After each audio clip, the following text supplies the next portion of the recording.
Fala aí, pessoal. Tudo bem? Quando for chegando, deixa eu colocar meu carregador aqui, né, para não perder a live e não acabar a bateria.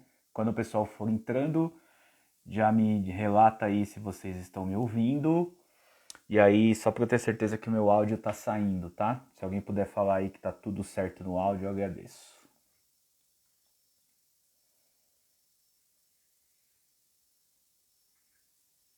Tá tudo certo? Meu áudio tá saindo, gente? Estão conseguindo me ouvir? Só para ter certeza de que realmente tem. Beleza. Deixa eu só silenciar meu celular para que não fique tocando. Isso aí. Beleza. Bom, gente, hoje é a nossa segunda aula, né? Nosso terceiro dia do nosso desafio 21 dias e a nossa segunda aula e nossa segunda live. Hoje nós vamos falar dos sintomas da DPOC e o que isso gera de impacto para o paciente, tá bom? Eu tô com a minha colinha aqui na frente do computador para tentar não perder o rumo aí da ordem. Vão chegando aí, vão dando boa noite. Se quiser falar de onde vocês estão assistindo. Hoje é sexta, esperar só os guerreiros aí tá entrando para assistir, né? Sexta-noite. E é isso. Quem ainda não se inscreveu no nosso desafio, não esquece de ir lá no link da bio e se inscrever, porque entrando no grupo de WhatsApp, né, nós temos os grupos lá do nosso desafio, por lá você vai receber materiais pós-aula. Então, após essa aula aqui vai ter um outro material para vocês, tá? Igual eu fiz na última aula. Tem gente da Argentina aí, gente, ó. Na outra aula eu mandei, por exemplo, um texto que era um resumo do que eu tinha falado aqui na live, né? E além disso, vocês podem depois assistir a live no Instagram novamente, porque nós mandamos o link para quem está lá no grupo e quem não tiver no grupo também consegue assistir aqui no Insta, né? Então o link tá lá na bio aqui do Instagram da Fisio Intensiva, é só clicar e entrar no grupo. Quem não conseguir entrar no grupo, novamente, manda mensagem inbox pra gente, que depois a gente já manda o link do grupo direto pra vocês, certo?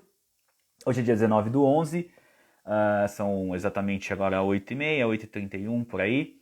Então nós vamos falar um pouquinho hoje sobre os sintomas da DPOC e o que isso traz de impacto. Bom, como nós vimos na aula passada, pela DPOC ser uma doença obstrutiva crônica, né, e de caráter progressivo, e nós vimos que ela gera aumento da resistência das vias aéreas, porque tem toda uma alteração inflamatória que faz com que o paciente fique hipersecretivo. Nós falamos que esse paciente ele perde a tração radial das pequenas vias aéreas dos seus bronquíolos terminais, né, os bronquíolos respiratórios. Nós falamos que temos destruição do tecido alveolar, dos sacos alveolares, né, nós temos destruição dos septos intraalveolares, então se forma uma bolha, podendo ter bolhas de até 1 centímetro. Então tudo isso que nós falamos são alterações da doença que afetam esse pulmão e que depois esse pulmão, né, depois que essa doença se instala nesse pulmão, e a gente sabe que é uma doença pulmonar, mas que ela vai acometer em uma forma geral, o paciente de uma forma geral, né? Perda de massa muscular, enfim, sarcopenia, osteopenia, pode ter insuficiência renal associada, esse paciente pode ter uma insuficiência cardíaca direita e esquerda, isso a gente falou na primeira aula. E por conta dessas alterações pulmonares, a gente começa a pensar nos primeiros sintomas pulmonares. Tá, gente? Lembrando que nós temos as classificações por gravidade, GOLD 1, 2, 3 e 4. Então, óbvio que um paciente GOLD 1 não se comporta igual um paciente GOLD 4. Tem diferenças nesse comportamento, porque isso tem diferença na caracterização da gravidade da doença. Então a gravidade da doença é GOLD 1 leve, GOLD 2 moderada, GOLD 3 grave e GOLD 4 gravíssima. Então esses GOLDs que eles fazem a classificação pela espirometria, que está no GOLD inclusive, né, que é o documento, então traz esse diagnóstico da gravidade da DPOC, então cada paciente vai ter um nível de sintomas diferenciados a decorrente da sua gravidade. Então o primeiro sintoma que esse paciente pode ter é a dispneia. Então muitos pacientes com DPOC relatam dispneia, que é a falta de ar. Isso é muito comum, principalmente nos estágios mais avançados, porque além dele ter um problema maior, ou seja, ele tem uma gravidade maior da doença pulmonar, ele tem uma tríade, que a gente fala de espineia, repouso e dispneia. Então esse paciente ele sente falta de ar, ele tende a querer ficar mais em repouso, porque para ele a falta de ar é ruim, né? Ninguém gosta de estar sentindo falta de ar. Então isso estimula com que ele fique sedentário. E eu não vou nem falar de músculo agora, vamos falar só da dispneia. Esse sedentarismo faz com que essa dispneia vá aumentando. Então ele tem uma tríade que a gente chama de dispneia, sedentarismo, né, ou dispneia, repouso, dispneia. Essa é a tríade, então fica dentro desse círculo. Eles relatam medo, é uma questão psicológica, eles têm medo de se movimentar, porque eles sentem falta de ar, muitas vezes eles precisam parar as atividades deles para sentar um pouco, para tentar descansar, e com isso eles param as suas atividades de vida diária.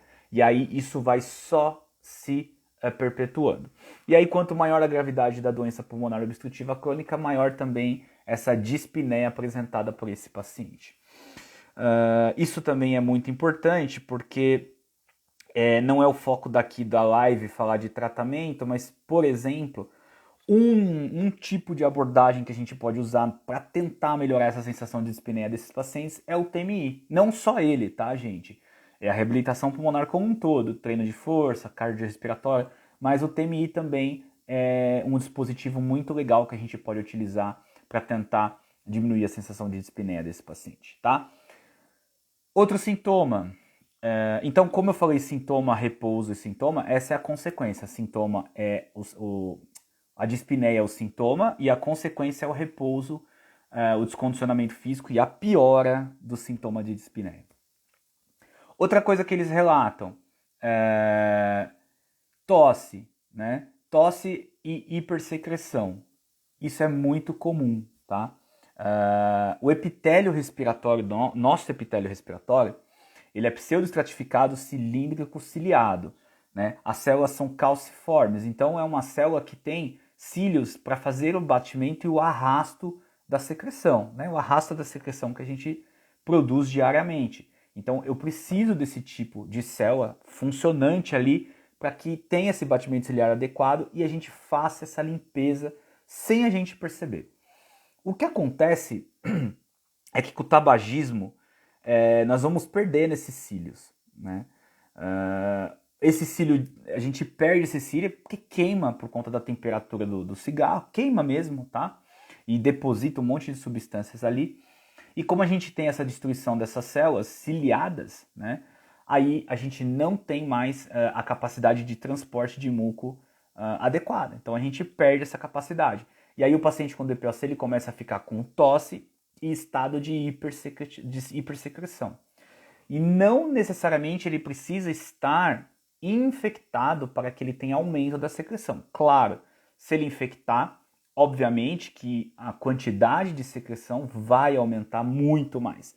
Mas mesmo sem estar infectado, com a doença estável, ele pode ter tosse e essa secreção incomodando ele. Problemas disso tudo, né?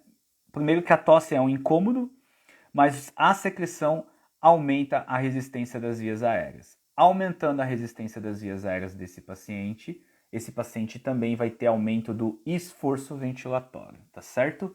Então, isso também é importante da gente lembrar como consequência aí desse sintoma. Afeta a qualidade de vida desse paciente, né? Então, é muito ruim para ele. Qualquer esforço que ele faz, por esse aumento da resistência das vias aéreas, ele tem um aumento de trabalho ventilatório muito grande e ele também pode não suportar as suas atividades de vida diária, tá? Se alguém tiver com problema no áudio, sai da live e volta, tá? Porque se tá aparecendo para um, teoricamente tem para todo mundo, tá bom? Só sair e voltar que melhora. Broncoespasmo é um outro sintoma, né, que o paciente vai ter outra acometimento. Então, o broncoespasmo nada mais é do que aumento da resistência das vias aéreas por uma contração do músculo liso, né, brônquico. E isso não vai ser só causado por uma contração do músculo liso brônquico. Ele também pode ter broncoespasmo por secreção, tá? É muito comum o broncoespasmo ocorrer por contração desse músculo liso, mas lembrando que o DPOC ele também tem inflamação brônquica. Então, além do broncoespasmo, que pode ocorrer normalmente após um esforço, por exemplo, pode ocorrer por uma inflamação também, e também o excesso de secreção faz com que esse paciente possa desencadear um broncoespasmo, porque muitas vezes eles têm uma coisa que a gente fala que é hiperresponsividade brônquica. Então a secreção também pode gerar essa hiperresponsividade e esse paciente entrar em broncoespasmo. Se ele entrar em broncoespasmo, bom, todo mundo já deve ter, quem está aqui já deve ter visto um paciente desse. Então a gente vai auscultar sibilos. E o tratamento, muitas vezes, dependendo da causa, mas em grande maioria, o tratamento é medicamentoso. Então vai ter que entrar com broncodilatador. Muitas vezes o médico vai fazer um broncodilatador, vai tratar com um corticoide inalatório ou até um corticoide EV, enfim, aí é conduta médica. E se o paciente tiver secreção, nós podemos utilizar de manobras de higiene brônquica que funcionem, que têm evidência, principalmente as manobras de fluxo, né, e de aumento de pico de fluxo respiratório, independente se ele está na ventilação mecânica ou se ele está fora da ventilação mecânica. Se ele estiver em ventilação mecânica, muitas vezes a gente até consegue, dependendo da causa do broncoespasmo, a gente consegue no DPOC utilizar algum valor de PIP para gerar uma broncodilatação mecânica e melhorar esse estado de broncoespasmo, tá? Então tudo isso precisa ser avaliado caso a caso, individualmente, por cada paciente, para você descobrir ali e chegar ao tratamento ideal. Claro que isso tudo, né, independente de ser secreção ou você fazer uma broncodilatação com o ventilador, enfim, muitas vezes o medicamento é necessário para que você faça o tratamento do broncoespasmo. Então também isso deve ser feito junto com a equipe médica. Bom, além disso, tem um outro fator importante, que esses pacientes eles podem desenvolver insuficiência cardíaca direita, estase jugular, e depois eles podem ter hipertensão pulmonar. Isso vai piorar o estado de dispneia durante a sua atividade física. Isso também pode evoluir para uma insuficiência cardíaca esquerda, e aí esse paciente já é um DPOC e agora ele começa a ter uma insuficiência cardíaca esquerda, que muitas vezes, aí vai depender da classificação, pode ser com fração de ejeção preservada ou não, né, ou não preservada, com perda de fração de ejeção. Tudo vai depender do diagnóstico da ICC que esse paciente vai ter, mas de fato ele pode ter esta comorbidade decorrente da doença pulmonar obstrutiva crônica. E por que isso ocorre? Porque como ele começa a ter muita hipoxemia com o passar do tempo e da gravidade da doença, ele começa a ter aumento da pressão, né, capilar pulmonar. É a famosa hipertensão pulmonar. Por conta da hipertensão pulmonar, você tem um aumento de resistência naquela região, o ventrículo direito tem que trabalhar mais para conseguir bombear e vencer aquela resistência.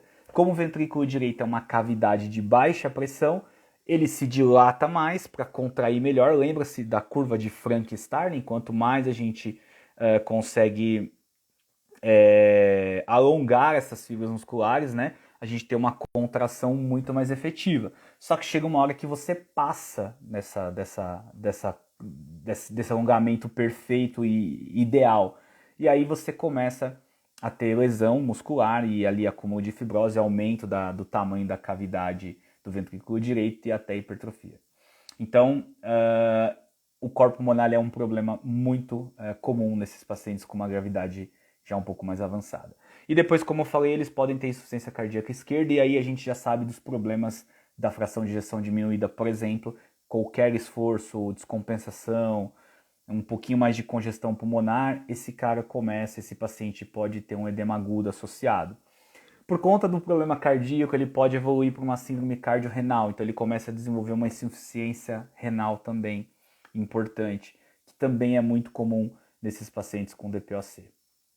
Percebe que tem uma gama de alterações que esse paciente pode estar apresentando. Uma outra coisa que ele também pode ter, e muitas vezes você vai encontrar, e eu falei um pouquinho na aula passada, por conta da hipoxemia, ele vai ter um nível sanguíneo um pouco maior. O que é esse nível sanguíneo um pouco maior? Os eritrócitos vão estar aumentados. No jargão popular, o sangue dele é mais grosso, né? Então, por conta da hipoxemia, a gente a gente começa a produzir mais células vermelhas para tentar compensar essa hipoxemia que esse paciente está tendo. E você coleta lá um hemograma, você vai ver que o HB dele está alto, o HT está alto, enfim. E aí esse paciente ele tem um maior risco de ter uma trombose, né? Um TEP ou um AVC. Por isso que é muito comum também em pacientes com DPOC apresentarem TEP, por conta desse aumento da viscosidade sanguínea decorrente dessa hipoxemia. Outra coisa, outro problema é a perda de energia desse paciente. Esse paciente ele não tem tanta energia para fazer as suas atividades de vida diária. Por quê?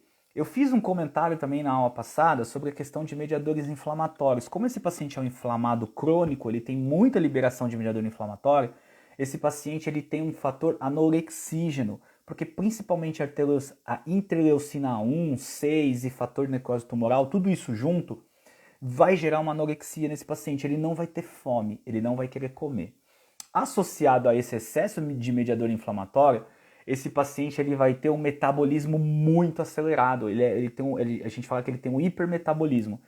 Então a perda de peso desse paciente é muito grande. E isso está relacionado com a sua mortalidade. Eu vou falar isso na nossa próxima aula, um pouquinho mais especificamente sobre isso. Mas a perda de peso, dependendo da quantidade de peso que esse paciente perde, ele está relacionado com o seu prognóstico e piora da sua mortalidade. E muitas vezes esse peso não é peso de gordura, é peso de massa muscular. Por isso que isso tem um impacto muito importante no prognóstico do DPOC, porque a massa muscular é extremamente importante para prognóstico desses doentes. Além do pulmão, claro, mas a massa muscular também tem um fator importante. Então essa perda de energia decorrente da falta de uma alimentação e um hipermetabolismo vai gerar um processo muitas vezes de catabolismo, de destruição de proteína, de massa muscular. Quais são os macronutrientes que nós utilizamos no dia a dia para energia? Glicose, que a gente advém do carboidrato, gorduras e proteínas. E a proteína nesse paciente ela vai ser extremamente utilizada porque ele tem um metabolismo muito acelerado e não está comendo adequadamente. E o corpo precisa de energia, precisa ter ressíntese de ATP e ele vai começar a consumir essa massa muscular. Junto dessa alimentação pobre e da hipoxemia, eu também comentei que esse paciente vai ter muitas vezes pode ter queda de testosterona. Depois eu vou falar em outra aula um pouquinho mais específico também, mas essa queda de testosterona também contribui, porque ele já tem o metabolismo aumentado, já está catabolizando, sem testosterona ele tem mais dificuldade para ganho de força, mais desânimo e perde mais massa muscular. Né? A testosterona, principalmente no homem, ela tem um grande fator de contribuição para ganho de massa muscular.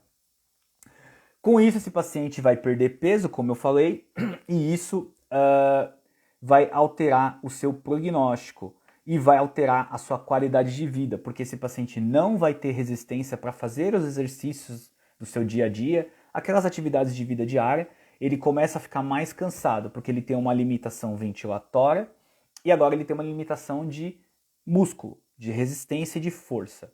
Se ele tiver as comorbidades que eu falei, por exemplo, uma comorbidade cardíaca, ele tem um fator a mais que atrapalha a sua qualidade de vida. Então, em algum momento da vida desse paciente, ele poderá, por exemplo, ter que fazer suplementação de oxigênio. E mesmo durante a atividade física, suplementando oxigênio, muitas vezes a saturação dele cai, ele tem que fazer um exercício, parar, depois voltar, e assim vai se adaptando. Mas esse paciente muitas vezes nem sabe que tem DPOC. Muitos começaram a desenvolver DPOC, nem sabiam, sentiam falta de ar, estavam emagrecendo, não sabiam o motivo. Interna, descobre lá que possivelmente tinha DPOC, manda-se para uma análise pós-internação, faz o diagnóstico que realmente esse cara tem DPOC e muitas vezes ele descobre que ele já está numa fase assim até avançada, de moderada para grave.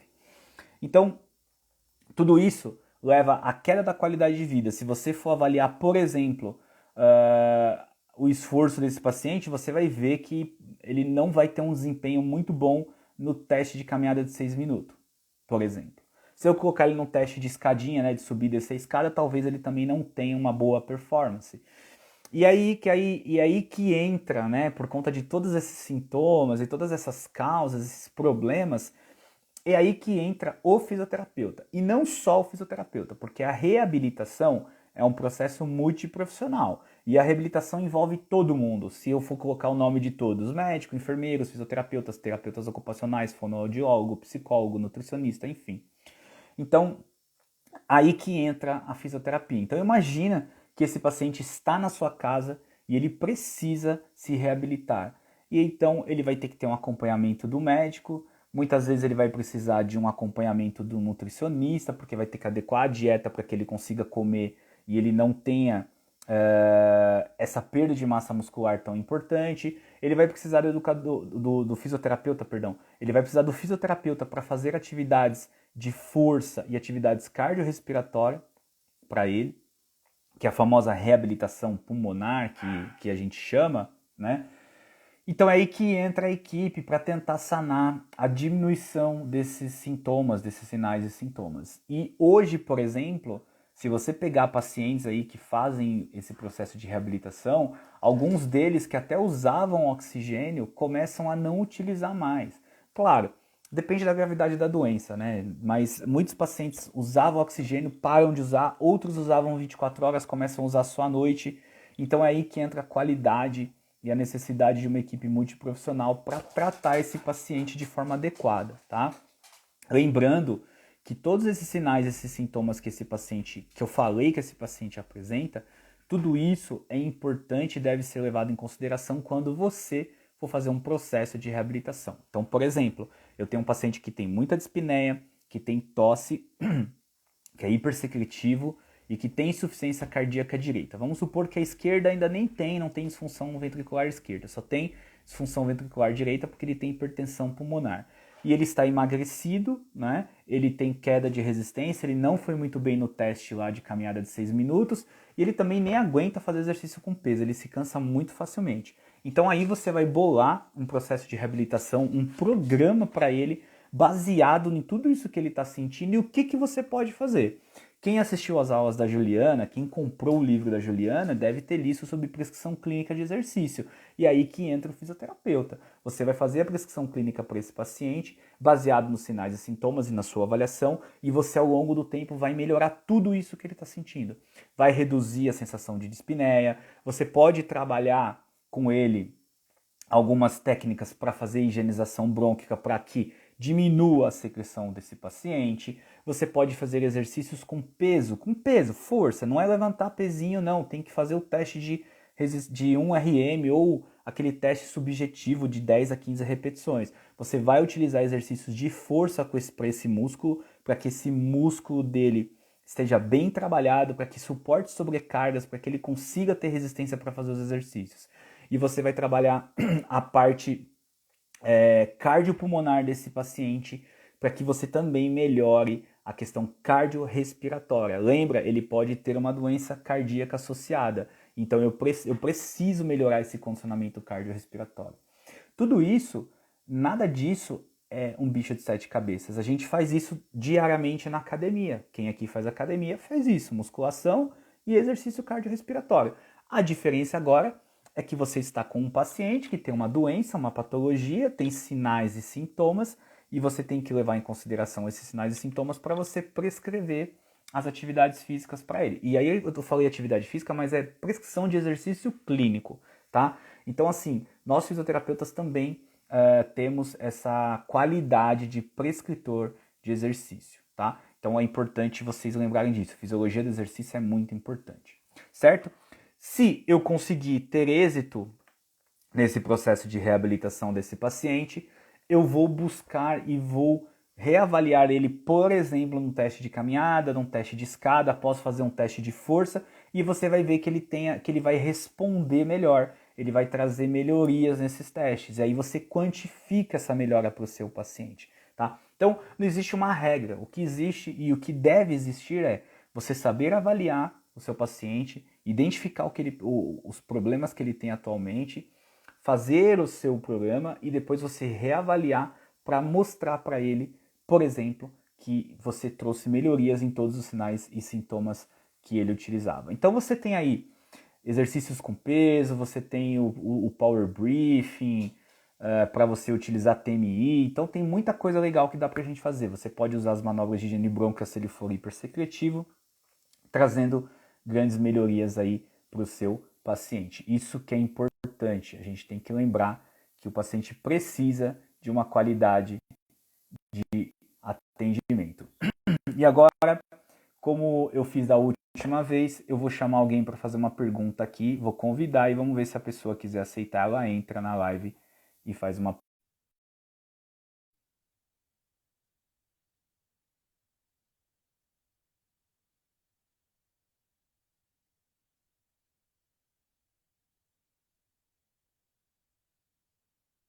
Não aceitou, vou mandar mais uma. Não tenham vergonha, gente. Se alguém quiser entrar ao vivo, é só entrar e fazer uma pergunta.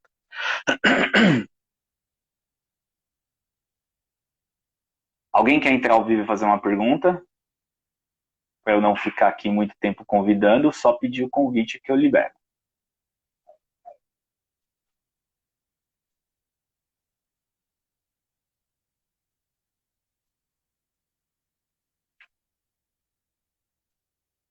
Se o pessoal tiver com vergonha, pode mandar pergunta pelo chat também.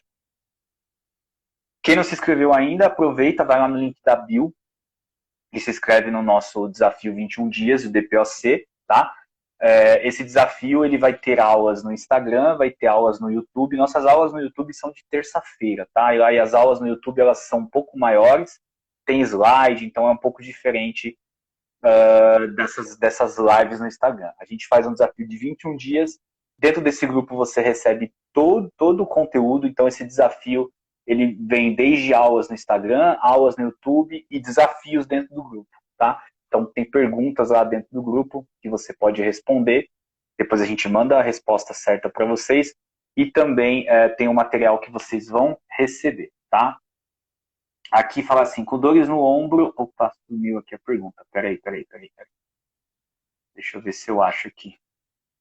Com dores no ombro, o médico disse que eu tive valorização posterior grave. Eu não entendi bem essa pergunta, não.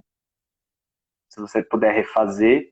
Não sei se você está falando do paciente com DPOC, mas o paciente com DPOC, ele pode ter alterações e pode sim ter problemas em articulação glenomeral, porque lembra que o paciente com DPOC ele acaba fazendo uma abdução, né, das escápulas e isso atrapalha um pouco a movimentação de membro superior. E eles podem ter sim alguns problemas de ombro que devem ser tratados futuramente a depender da gravidade da doença, então do formato do tórax, porque ele tem toda uma alteração geométrica do tórax, né? Lembra? Ele tem um tórax em barril, então tudo isso altera também.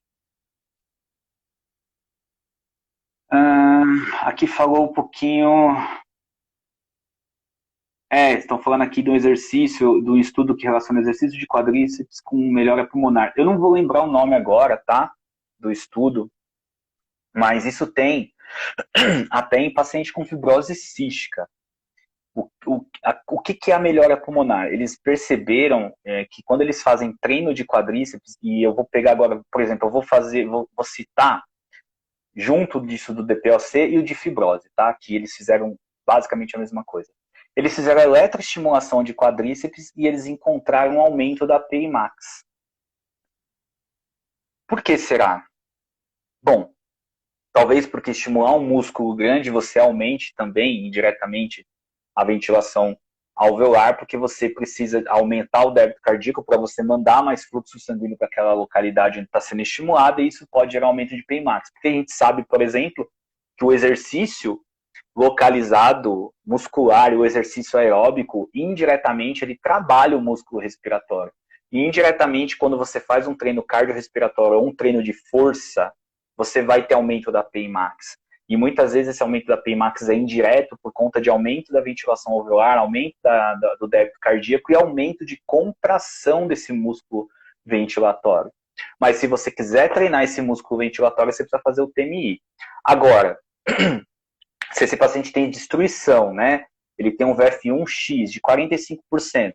Esse VF1 dele não vai subir fazendo reabilitação. A função pulmonar dele não vai melhorar. Isso é estrutural, tá? Então, o que vai melhorar é a PI max. É assim, aí tem que fazer E aí, junto com isso, a gente tem que melhorar todos aqueles problemas que ele tem, de espinéia, tosse, hipersecreção.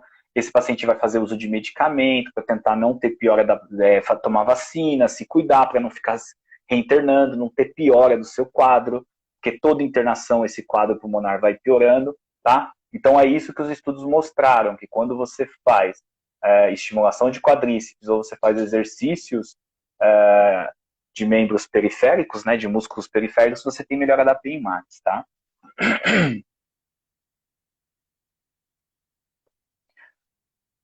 Elaine, aí vai depender. Depende do que você quer treinar. Qual é a gravidade desse paciente? Você pode, por exemplo, qual a frequência e intensidade de treinamento aeróbico? Você pode trabalhar você pode fazer um treinamento aeróbico com 40, 50, 60, 70% de esforço, entendeu? Tudo vai depender aí do que o paciente vai aguentar. Por exemplo, treino resistido, você pode fazer o teste de um RM e trabalhar com, aí você pode trabalhar, por exemplo, desde 35 até 85% de força baseada num RM. Então tudo depende do seu objetivo. Eu quero trabalhar PI max, você pode trabalhar 25, 35, 45%. Né? Eu quero trabalhar PI max, não quero trabalhar músculo diafragmático. Então, tudo depende da sua prescrição. Você sempre vai começar a prescrever uma intensidade de esforço melhor. Então, por exemplo, você quer prescrever um treino aeróbico para um paciente DPOC, que é um GOLD 3, por exemplo, que é um paciente grave. Você poderia, por exemplo, iniciar a sua pressão de treinamento com 50% a 65% do esforço. E aí, qual o esforço? Aí, se você tem condições de fazer um teste ergospirométrico nesse paciente, beleza. Se você não tem, você pode trabalhar com Borg, ou você pode trabalhar com algumas fórmulas não invasivas que vão predizer o esforço, como, por exemplo, a gente usa muito Carvonem no dia a dia, né? Então, você pode utilizar de fórmulas também para predizer o esforço de forma indireta, né? Então, é assim que a gente trabalha. Ah, eu não sei, eu não consigo fazer um RM. Como que eu vou fazer para escolher uma carga para esse paciente? Eu posso, por exemplo, dar uma carga para ele e falar para ele fazer 15 repetições, um exemplo. Pego lá uma carga e 15 repetições, tá? Só para a gente ter uma ideia, do bíceps, por exemplo. E quando ele chegar na última repetição, ele vai me falar o Borg, como se estava leve, muito leve, pesado, moderado. E quando ele chega nesses 15 e ele fala para mim que está de moderado a pesado, é mais ou menos ali aquela carga então que eu tenho que manter para ele. E aí depois eu vou fazendo progressões de carga. É assim que a gente faz, por exemplo, para pegar carga na academia. Ou deveria ser, né? Mas é assim que a gente faz para escolher a carga do treinamento na academia. Eu não sei se essa pergunta caiu na prova que você já fez, mas aí é dissertativo. Você tem que bolar todo um conjunto do que você vai falar para você justificar o porquê você escolheria. Não existe uma porcentagem padrão. A Luana falou que teve um paciente com dificuldade para aderir ao oxigênio e ele usava só depois do esforço, né? E ele ficava com 70%. Muitas vezes eles não querem utilizar, porque incomoda, né? Isso, dependendo do que ele vai usar, geralmente ele não tem uma extensão muito grande, ou ele quer fazer alguma coisa, ele quer sair com a família, ele não gosta, porque aquilo para ele é um incômodo socialmente falando.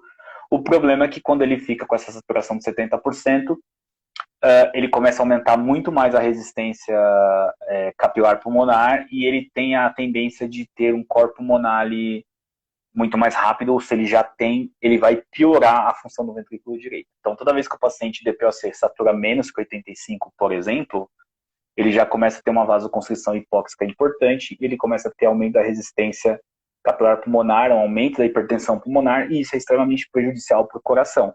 É por isso que muitos pacientes DPOcíticos, muitas vezes que nem sabem que são DPOC, desenvolvem doença cardíaca sem saber, porque ele começa a desaturar durante o exercício, ele sente falta de ar, ele não vai atrás, ele já estava desaturando até em repouso e ele começa a ter essas alterações cardíacas aí, tá?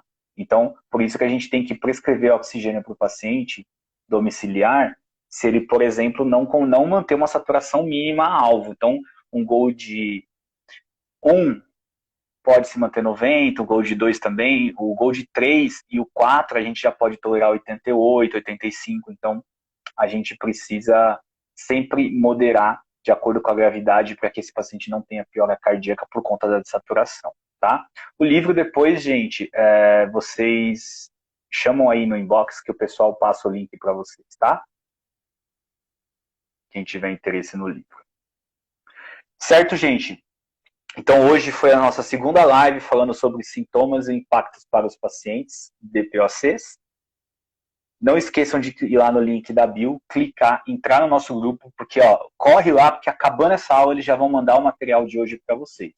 E aí amanhã, se eu não me engano, vai ter mais um desafio até a nossa próxima aula. Então, não deixe de entrar, clica no link. São 21 dias de desafio e os 21 dias são gratuitos. Vocês podem entrar lá, vocês vão receber os materiais, tudo gratuito, vocês vão receber os desafios, vocês vão assistir as nossas aulas, receber todas as notificações. E para quem quiser depois também essa aula vai estar disponível para você assistir como replay. Certo, gente? Muito obrigado pela presença de vocês mais uma vez e nos vemos